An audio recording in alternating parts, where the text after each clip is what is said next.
Good morning and welcome back to Almus Market Mornings. Yet another twist in the tariff saga. President Trump announced a hefty 50% tariff on EU imports starting June 1st, only to quickly push it back to July 9th after discussions with the EU officials. Clearly, this tariff uncertainty remains front and center, keeping the markets guessing. Meanwhile, emerging market currencies are benefiting from the persistent dollar weakness. The Philippine peso strengthened to its highest level in nearly 2 years, supported by softer oil prices and broadly weaker US dollar. The Chinese yuan also closed firmly around 7.17 on Friday, joining the broader rally in Asian currencies. Good morning, JK. Do you think this trend of dollar weakness is restarting after a pause? Do you think INR can again see quite a bit of appreciation from here? Good morning, Swaraj. I think the dollar weakness is has been quite persistent. What we are seeing is that it's like the behavior of our stock market, where you see in one phase the frontline stocks, nifty stocks go up, and in the next phase you see the mid cap and small caps rising. That's what happening. Major currencies rose against the dollar for some time. After 10% rally, the 10% fall in the dollar index, then we saw the other emerging market currencies strengthening. A couple of weeks back, we had a 8% rally in Taiwanese dollar. It was followed by big rally in Korean won, and now, of course, the peso. It's a general reduction of exposure to the US dollar and US assets that we are seeing, and it is likely to continue. And it's very interesting to observe that even Mr. The Treasury Secretary Besant, who often talks about having a strong dollar policy.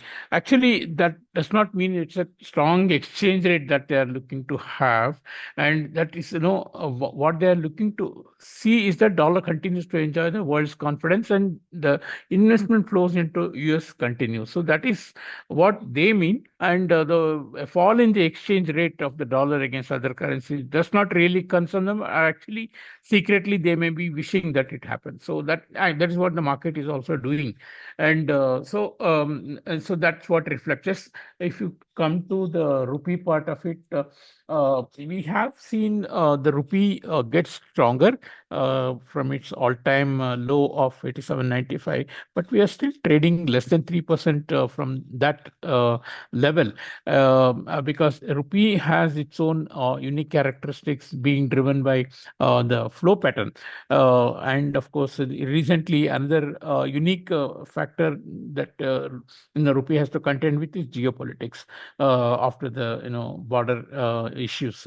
So we don't see the rupee strengthening in the same way as other currencies, but the direction will be the same, and rupee will be stronger on a consistent basis, as long as the dollar index is also keep falling.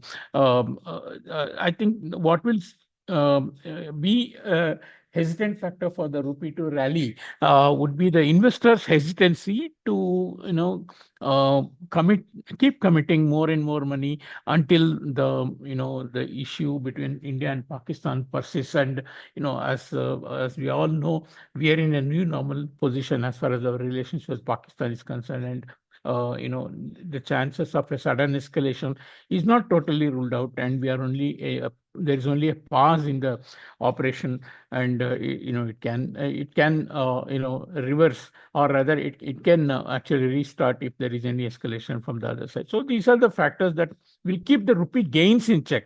That's what I wanted to convey as far as the rupee is concerned, vis-a-vis the other currencies. As for other countries, as you mentioned, there was this 50% tariff that Trump said will apply from June 1st, and then later reversed it. But if you look at the market reaction, there was none as far as the euro dollar is concerned. It was a very minor dip, and then it has again gone back to near 1.14. and market is not just looking at the challenges of the dollar, but also the fact that in Europe there has been some steady improvement. On Friday, we saw the German GDP grew by 0.4% in the first quarter, thanks to stronger than expected exports and manufacturing. If you remember, last year we had actually a technical recession in Germany, and this is a huge turnaround. And of course, there is promise of better, activity level because of the new rules or new relaxations on the fiscal spending by the German government. A couple of days back, we also had the PMI survey, the IFO survey showing that the outlook for German business activity is quite good.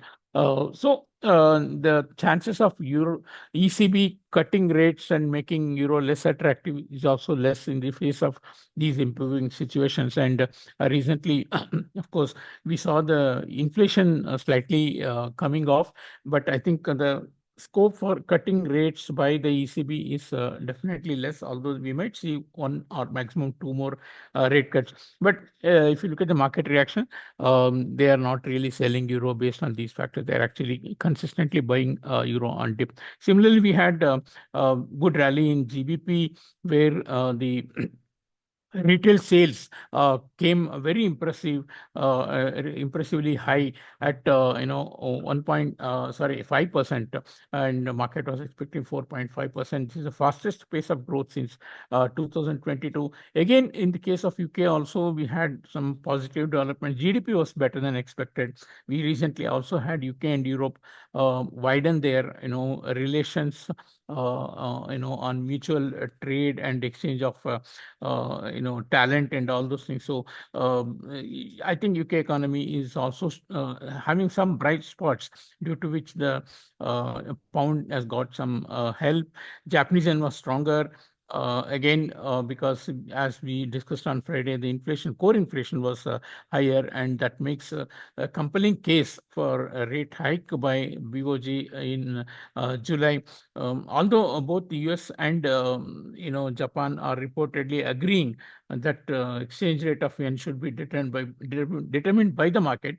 Market does not believe it, and they think that eventually US would want a weaker dollar against the yen, and yen has been kept artificially weak for a very long time due to monetary policy. So that is the situation on the dollar. It continues to weaken at least one by one, and that process is set to continue for quite some time. In fact, if you look at how we closed on Friday, we had a dollar against yuan offshore closing at a 6-month low. Dollar index actually closed at 3-year closing low, so on a weekly basis, and our Asian dollar index was also at 2-year high. So a general weak dollar atmosphere is not going to go away, and the policies of the Trump government, apart from the fact that the debt and deficit issues are not going to be resolved, and there is no conscious effort to reduce it, even as per the budget bill that is being now in the process of being passed. There's good case to keep looking at further weaker dollar. Even precious metals have reflected the same. So going forward, I think in this week I expect rupee to trade in the range between 84.70 and 85.50, and dollar index just waiting for break of 99 on a sustained basis, and that could lead to a gradual fall towards 96 or even 95. Thank you. Thank you, JK. And I think one of the key things which you mentioned was a statement by Besant, the Treasury Secretary, who said that the strong dollar policy doesn't mean a strong exchange rate. It's more to do with the confidence remaining in the US dollar. So that's very important, given what the interpretation was earlier. Secondly, we are seeing some appreciation in emerging market currencies. It's been quite evident due to the broad dollar weakness, as JK mentioned, Chinese yuan, Philippines peso, all of them are appreciating quite strongly. Before this, we had the Taiwanese dollar, the Korean won, all of them also showing some strength against the dollar. But when it comes to rupee, it will be largely driven by flows, how how the FIIs are placed in the country at the same time, how the geopolitical escalations play out. So all of this would also matter for the rupee. So we are in a sort of a unique situation when it comes to the tariffs. Currency markets did not see any major play when it came to the US EU tariff situation. Euro was largely unaffected. We had some data. German GDP grew by 0.4%. Activities across the economy has been improving. IFO survey also showed that. Sterling also showed some good strength against the dollar, backed by stronger retail sales. Fastest pace of growth since 2022, and even the GDP was better than expected. So all in all, a lot of situations to look forward to how the tariff scenarios also play out, and what more we have when it comes to the dollar moves.